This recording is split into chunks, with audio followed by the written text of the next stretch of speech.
बोला करो। कहीं चिल्लाते हुए कभी कुछ हो गया तो वही लोग बोलेंगे 100 साल की सास भली चंगी बैठी है और बहू बेचारी चलती बनी। वैसे मम्मी जी, दादी बिल्कुल ठीक बोल रही हैं। हैं? क्या ठीक बोल रही है? वो जो कुछ भी बोले वो सास है, पर तुम क्यों बोल रही हो? बहू होकर सास से जुबान लड़ाओगी क्या?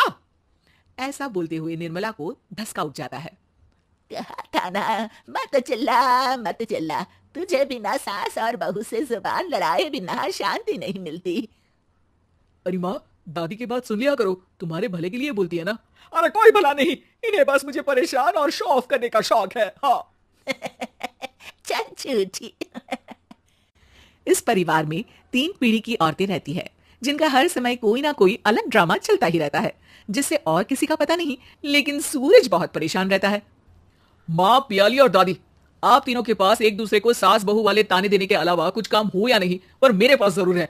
इसीलिए पियाली जरा लंच ले आओ, मुझे ऑफिस भी जाना होता है। इस पर पियाली सूरज को लंच देती है और वो ऑफिस चला जाता है, जिसके बाद तीनों एक बार फिर अपनी बातों या कह लो कि नोक-झोंक में लग जाती हैं। इसी में दिन बीत जाता है। रात को सूरज के साथ उसके दोस्त भी खाने पर आते हैं। पियाली, मेरे कुछ दोस्त आए हैं। सॉरी, अचानक प्लान बना तो बता नहीं पाया। तुम जल्दी से डिनर बना दो ना। अरे वाह रे आलसी माँ की आलसी बेटी, पहले बिना बताए दोस्तों को घर ले आओ, फिर बोलो जल्दी से डिनर बना दो। इतनी जल्दी है तो खुद बना लो। अरे माता, सब बाद में दिखा देना, अभी खाना बना दो ना प्लीज। ऐसा बोल के सूरज दोस्तों के पास जाकर बैठ जाता है और पियाली डिनर की टेंशन में अपनी सास के पास पहुंच जाती है, जो अपने कमरे में आराम कर रही होती है। मम्मी, सूरज अचानक दोस्तों को घर ले आए हैं, क्या करूं अब? कुछ ऐसा बताओ ना जो जल्दी बन जाए और सर्व करते हुए भी अच्छा लगे। अरे रेस्टोरेंट से मंगा ले, दोबारा परेशान मत करना, सोने दे मुझे। इतने में दादी सास भी वहां आ जाती हैं। वाह, आलसी का आइडिया भी उसी की तरह बेकार है। कोरोना में बाहर से खाना मंगाएंगे। बहू, तुम सो ही जाओ, वही काम अच्छे से कर सकती हो। चल पियाली, मैं बताती हूँ क्या करना है। इस पर दादी सास पियाली के साथ मिलकर सारे मेहमानों के लिए खाना बनाती है, जिससे उन्हें ज्यादा मेहनत भी नहीं करनी पड़ती और सबका पेट भी भर जाता है। दादी के इस आइडिया से पियाली और सूरज बहुत इंप्रेस हो जाते हैं। दादी, क्या यही खाना आपकी इस उम्र में इतना एक्टिव रहने और एंडलेस लाइफ का राज है? वैसे दादी ने आज तक राज किसी को बताया नहीं। इन्होंने ससुर जी तक को नहीं बताया, तभी तो वो ऊपर पहुंच गए और ये अभी तक यही है।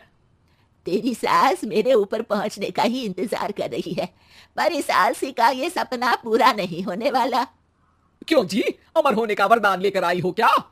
अमर का पता नहीं, पर लगता है तुझसे लंबा जरूर जी लूंगी। इससे पहले कि दोनों सास बहू में कोई बहस शुरू होती, पियाली बीच में बोल पड़ती है। ठीक है, आप दोनों लड़ क्यों रही हैं? हम तो चाहते हैं कि आप दोनों हमारे साथ हमेशा रहें। पियाली की बातों पर दोनों शांत हो जाते हैं और उनकी लाइफ पहले जैसे चलने लगती है। जहां दादी सुबह जल्दी उठकर कुछ न कुछ काम करते हुए पूरा दिन बिताती है, तो वहीं निर्मला और पियाली लेट उठने से लेकर धीरे धीरे आलस में काम करना और जब मर्जी सो जाने से अपना दिन बिताती हैं। एक दिन निर्मला की सहेली उनके घर आती है। अरे क्यों रे निर्मला, कैसे चल रही है जिंदगी? सब बढ़िया, बस ये बुढ़िया ऊपर जाए तो ज्यादा अच्छा होगा। अरे ऐसा क्यों बोलती हो? तुम्हें तो उनसे सीखना चाहिए, वो बहुत फुर्तीली हैं। मैं उन्हें रोज मॉर्निंग वॉक करते हुए देखती हूँ, और वहीं तुम और तुम्हारी बहू है जिन्होंने शायद सुबह का सूरज आज तक देखा ही नहीं होगा। सहेली की बात सुनते ही निर्मला भड़क कर चिल्लाते हुए पियाली और अपनी सास को वहां बुलाती है, जिनके साथ सूरज भी वहां आ जाता है और ये सब देख सहेली वहां से चली जाती है। अरे सासू माँ, आपको हमसे क्या दिक्कत है? अब तो मेरी सहेलियां भी आपकी वजह से मुझे ताने देने लगी है। मम्मी जी, कुछ तो लोग कहेंगे, लोगों का काम है कहना, आप इग्नोर करो ना।